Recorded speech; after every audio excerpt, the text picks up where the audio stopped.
gusto akong makita sa personal. And ito, kauli ko lang galing trabaho nakapagano pa naman ako, relax na. So, may gusto akong makita mga guys.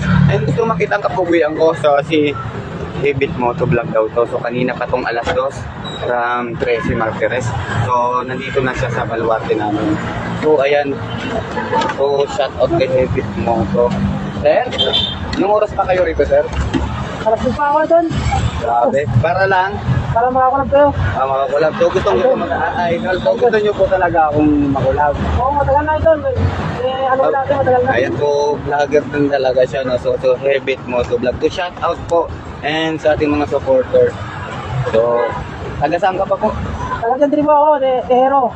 Gentry Tehero. So, malayo pa, no? So, by alas 2, sa trabaho pa ako, pero ang tiyaga niya, no? So, by the way, is alas 5 na mga guys. So, ayan ang ano natin. So, tingnan natin kung magaling to sa... Gusto niya raw kasing mag-chatcha. So, si Ebit Moto is mahilig sa sayawan. So, magsasayaw kami and panoorin yung mga guys. So, itong ano niya, tatanggalin natin yung helmet nila para makita natin. Pakita mo nga pagkapugian. Siyempre, huwag ka mahihiya ang kapugian ni Mr. Kilabot. Ito, ayan si Ebit Moto. Ebit Motovlog. Ebit Motovlog, ayan. So, ayos So, may sticker na kayo ng Ebit Moto. Parang may nakita na ako dito ng Ebit Moto. So, gusto nyo makulab guys. Siyempre, kakapalang ko rin ang mukha ko, no? So, tingin nga. Sabi mo, sticker natin mga Ayan. Ebit Moto. Ito yung lagi nagpapa-shoutout sa akin sa bawat live ko. So, ngayon, nagkita na kami and nakita niya na ako sa personal. So, nakaabang pala lagi siya sa live. So, ayan po si Ebit Motovlog mo. So, akin na to.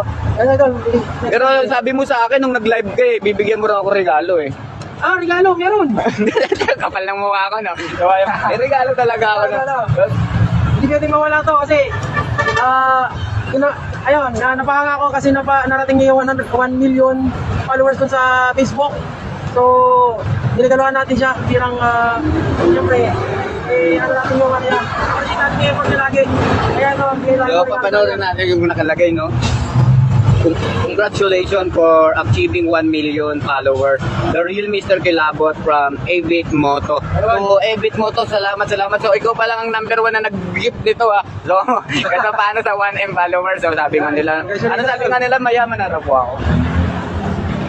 Simpleng tao lang siya. So, yung kinikita niya sa pag-content, syempre. Tulad ng sinasabi ko, hindi po lahat ng content creator nagsucceed sa buhay. So, siya kasi, palaban, syempre, nag-drive siya ng e-bike na yan, e-bike. Yes, e-bike yan. And then, bukod doon, syempre, lagi ako nakatutok sa kanya, construction worker din, syempre. Napakalakas. Napakaano na yun.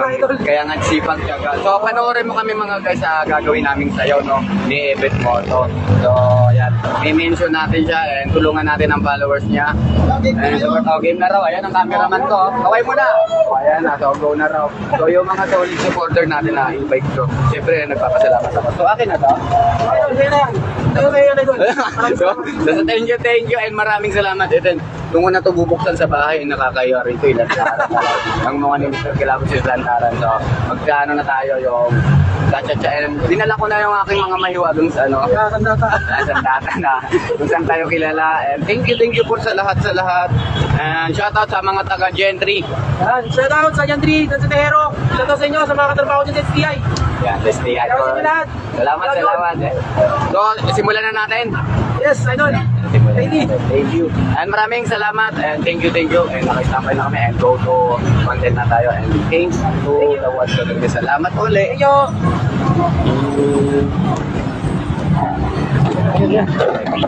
you.